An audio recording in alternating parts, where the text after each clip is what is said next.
બે દિવસ બાદ અમાસથી હિન્દુ ધર્મના પવિત્ર દશામાતા મહોત્સવનો પ્રારંભ થવા જઈ રહ્યો છે। ત્યારે ડભોઈ શહેરમાં દશામાતાની પ્રતિમાઓનું બજાર ધમધમતું થયું છે। દર વર્ષે દશામાતાની પ્રતિમાઓનું બજાર નિર્ધારિત સ્થળે ભરાય છે, ત્યારે આ વર્ષે નગરપાલિકા દ્વારા ડભોઈ ચાંદોદ આરસીસી રોડ પર આ બજાર ભરાવાનો નિર્ણય લેવામાં આવ્યો છે, જેને લઈને વેપારીઓમાં પણ મૂંઝવણ જોવા મળી રહી છે। વેપારીઓના જણાવ્યા મુજબ વર્ષોથી એક જ સ્થળે બજાર ભરાતું હોવાથી ગ્રાહકો અને વેપારીઓ બંને તે સ્થળથી પરિચિત હતા।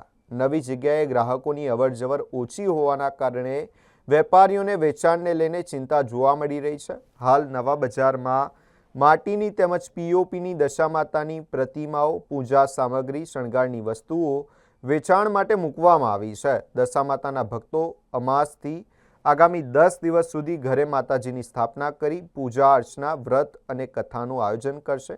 ખાસ કરીને મહિલાઓ દ્વારા પરિવારની સુખ શાંતિ માટે માતાજીની આરાધના કરવામાં આવે છે। વેપારીઓ અને નાગરિકોની માંગ છે કે નવી જગ્યાએ સફાઈ, ટ્રાફિક વ્યવસ્થા સહિતની જરૂરી સુવિધાઓ ઉપલબ્ધ કરાવવામાં આવે। નગરપાલિકા દ્વારા પણ ભક્તોને ડભોઈ ચાંદોદ આરસીસી રોડ તરફ ઊભા કરવામાં આવેલા પ્રતિમા બજારમાંથી જ દશામાતાની પ્રતિમાઓ ખરીદવા અપીલ કરવામાં આવી છે।